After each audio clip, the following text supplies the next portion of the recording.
Hey guys, welcome back to the Passive Money Podcast. If you haven't seen us before, my name is Alex and I'm here with Kirby. And if you haven't seen our previous video, this is the part two to worst rental stories, or however you want to word that. But this is on Kirby's behalf with his nightmare experiences. Yeah, I had some crazy experiences. Alex got me out here looking bad over here. I had to put on a hat, grays flying out everywhere and all that, but we're gonna make this work. But here we go. Sorry, I was just cutting the phone on mute. All right, so crazy story, crazy story. All right, so how do I want to enter in this one? All right, so I'm gonna give you a little backstory. So me as a real estate investor, and how do I want to put this? I believe that property management works in your behalf.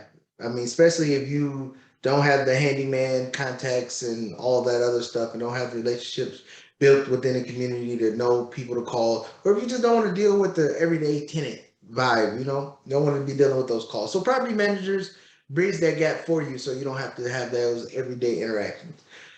The first error that I made was I was in a mindset that I should help small businesses. So everything I did when I went out shopping, if I saw something at a small business, I would support the small business, even though the prices will be higher somewhere else.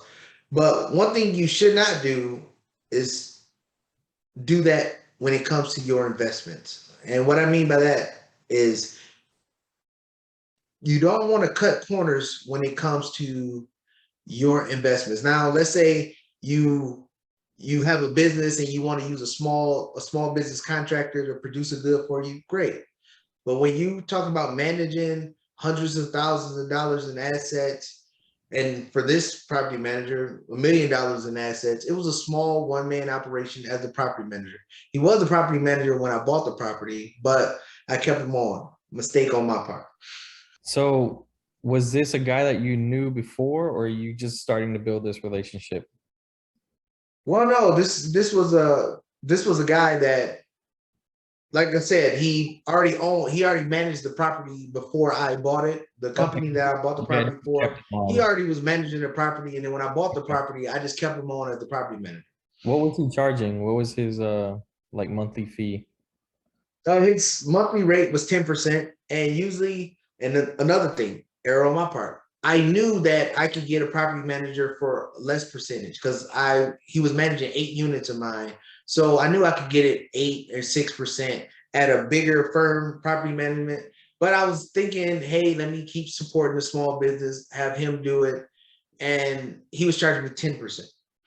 And I continually and happily paid the 10% for way longer than I should. And in the following story, I'll share with you why. But So any did other he, questions? yeah, did he Go have ahead. any like any other properties that he was managing, or were these the only ones that he was managing at all?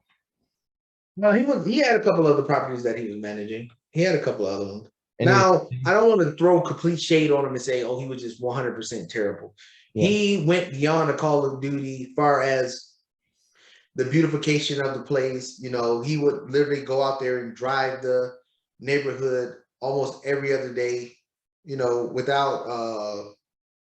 without me asking him to do it. He would just drive and make sure the property, looked good, grass was cut, tenants wasn't leaving stuff outside and all that. He makes sure everything looked good for that aspect. And whenever I call him and I have a question, I need something to go to the property or I need a call or something done, he would always do it free of charge. And in this next incident I tell you about, I'll explain to you the good aspects of them, but then I'll explain the bad aspects.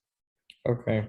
So now this was a one man thing, right? Like he didn't have a team, it was just him. Yeah, he was an army of one, or well, Okay. he had his wife. He had his wife too. He had his wife. Okay. I'm not gonna Well, say I that. mean, another question with that is like you said that there's like bigger property management firms. Are there like, because I don't know, are there like agencies or companies that are property management like nationwide, or are they usually statewide? Well, they have property management.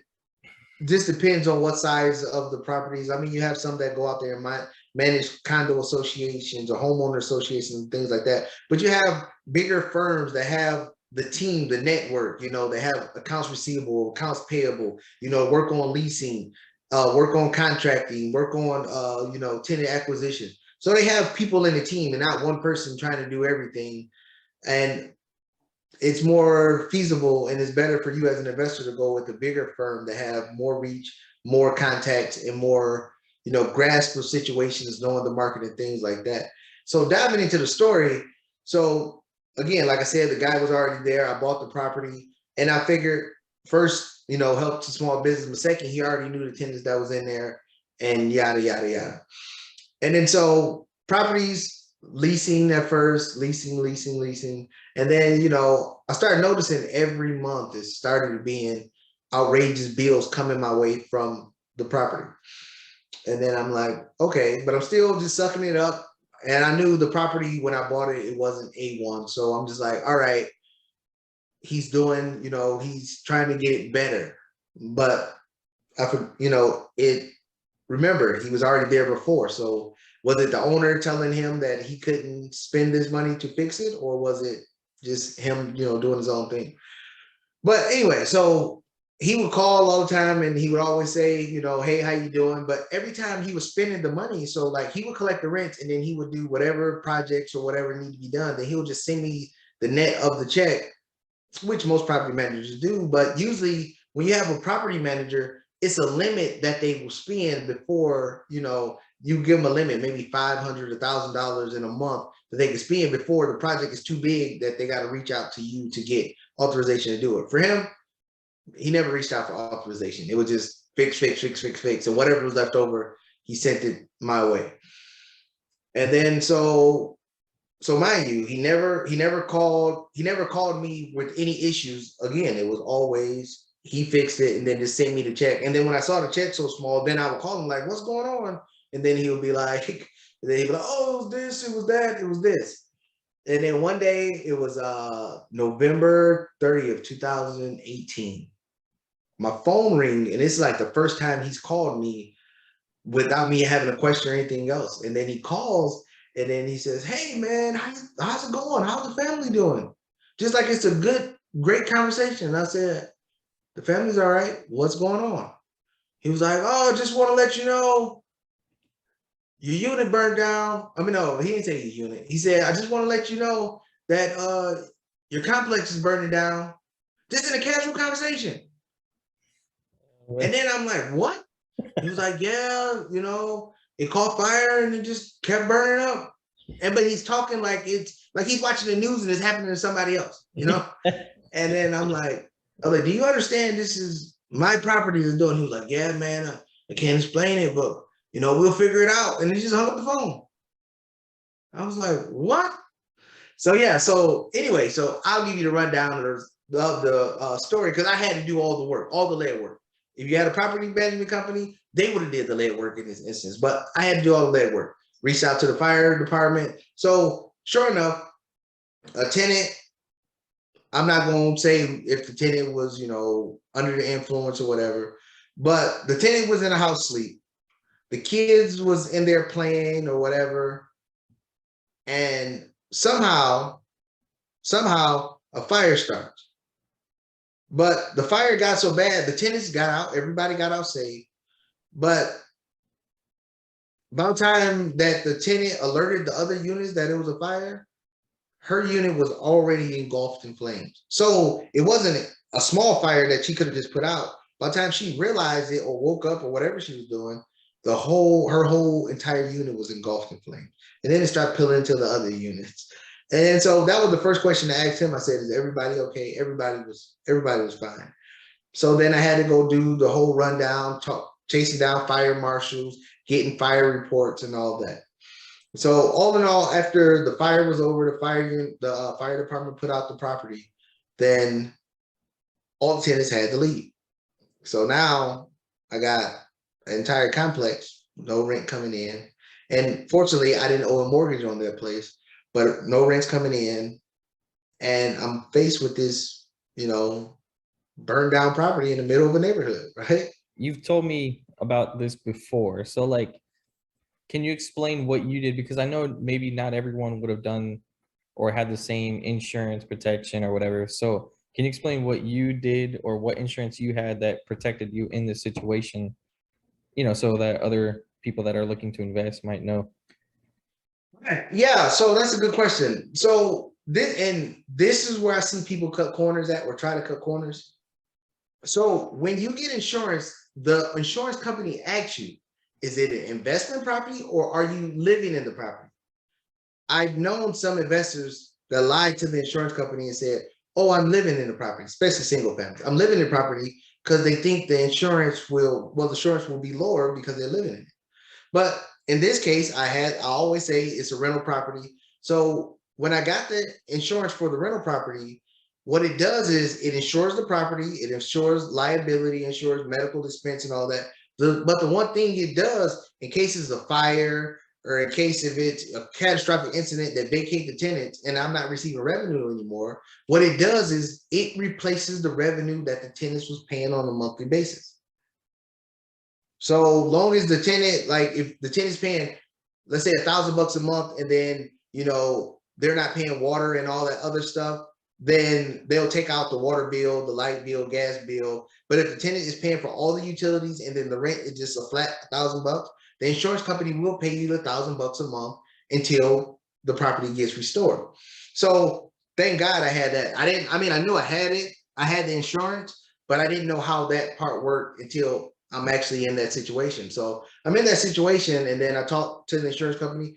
Great people. I mean, I ain't gonna say it took longer. It was a drag. Saying took them forever to pay out. They was on it. The insurance company was on it. They paid it out in installments. I hired a very good company to rebuild the entire complex. But the good thing was it was a lot of things, and I live maybe 2.5 hours away from that complex. And it was a lot of things that was last minute that the owner or the property manager had to show up for. And I believe if I had another property management company and it was asking for quick turnarounds, like, hey, I need somebody here in 30 minutes to do this, 15 minutes to do this. The good part about him was every time I called him, he showed up for every instance. I don't think a big firm would have did that. And the other good part about it was he didn't charge me the whole time. And this property was down for about 8 to 10 months after it burnt up till it was rebuilt again. Because it actually, well, that was almost a year because it burnt down in November 30th, 2018. It wasn't back up to like October, November of 2019. But that was a good thing. But all in all, it was terrible. So of course, the property I paid one price for. Thank God I got insurance way higher than the value was, because I'll tell you, I bought the fourplex at about 172,000, but I got 400,000 worth of coverage because yeah, that's how much I paid for, but that don't mean how much it's gonna cost to rebuild. But it ended up costing about $325,000 to rebuild the whole complex. The only thing that still was up was like the firewall, something like that. But that was again, I didn't know. I never been through any situations like that in my personal home, or I didn't even know anybody at all that's been through it. And I even asked the property manager, I was like, have you ever dealt with the fire at all? He said, no, it's the first time. And he said he's been, a property manager for over 20 years. It's the first time he's ever dealt with it. So I'm learning everything as I go. But on the other side of that, so once this place is immaculately rebuilt, brand new inside and out, I still left him as the property manager. And then that's when I realized, after I left him as the property manager, that's when I realized it was a major problem. So now, mind you, they was paying a set amount of rent that was below market when the place, it wasn't A1.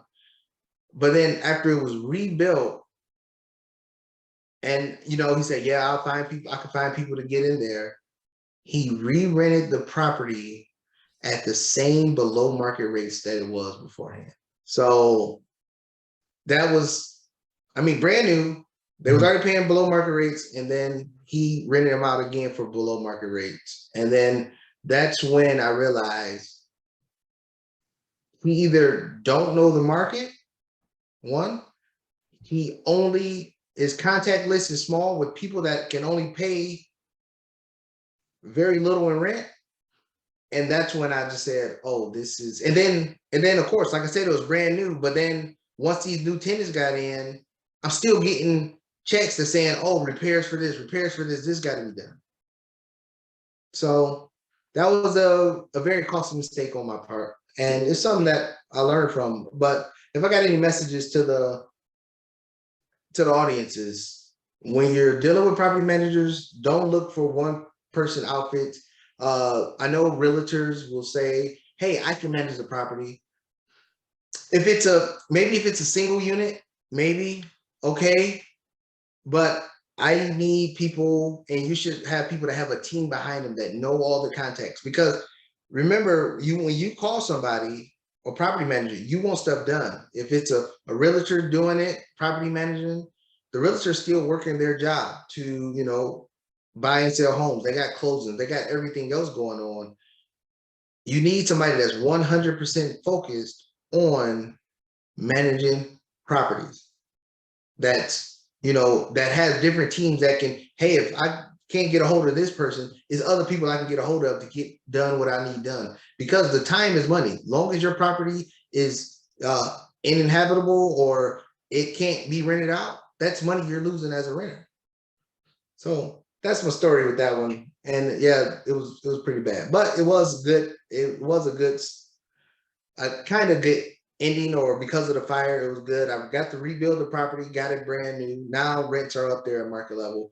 But the unit next door to it, the seller saw me out there all the time, and he's like, hey, I see you paying close attention to this property or whatever. He's like, I'm about to sell mine.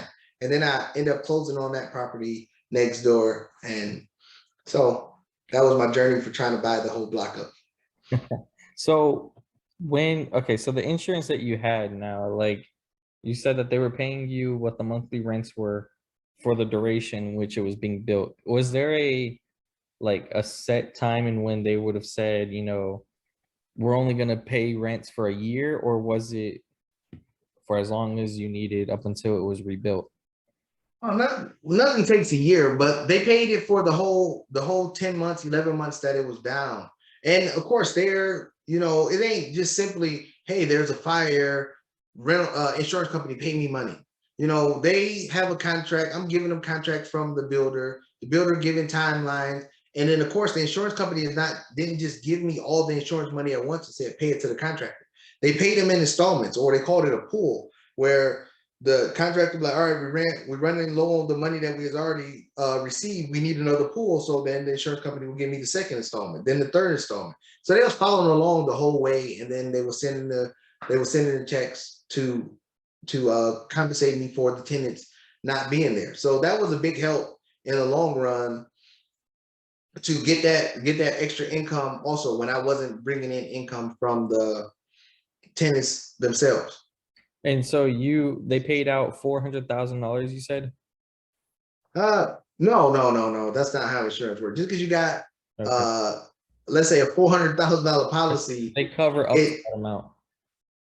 No, it don't cover up to 400,000. It covers up to the 90% of the value of it. It costs to rebuild it. They don't want to ever. I mean, now if it's some extenuating circumstance where you got to get to that top. But the thing is, that's why they got the contractors be it there, and they're looking at it. Where the ceiling's at, 400,000, but they're not just giving me 400,000. If the contractor said it costs 200,000 to rebuild this place, they're giving them 200,000. Even though you got a $400,000 cap, they're only giving them 200,000 to rebuild it. They're not paying over just because that's what the policy says. The same thing with the car insurance. Your car insurance might cover $40,000 for a car. You get in the car accident, it's total, and they say your car's valued at $5,000. They're not giving you the other $35,000 to put in your pocket. Right. Yeah. No. So. Yeah. So, but it all worked out, and now I did end up letting go of that property manager to rejuvenate things. Then I got rents up, and that was another thing with them was, when I'm calling him, explaining to him what the market rates are. If I just call you as the owner to tell you what the market rates are, then that means you're not doing your job or you don't know what you're doing.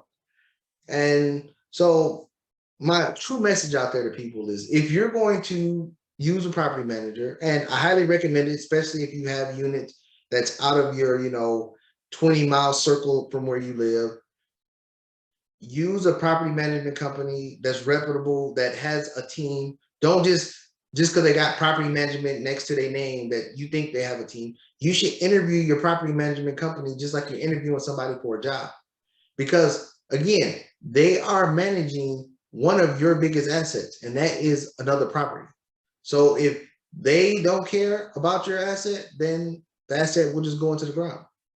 But you're the only one that's going to take the heat for it because it's your property. So that'd be my message to everybody listening on that. Well, guys, if you like this video, don't forget to like the video and remember to subscribe, hit the notification bell so you can see our upcoming videos. Please help us, like I said, because it helps the algorithm, helps get our content out there. If you have any questions or just want to make a comment at all, drop it in the comment section. It always helps us out as well. And we'll see you in the next video. Sorry for my hat. It's been a bad shaving day, y'all. Sorry about that. I'll be better next time. All right. We'll see you.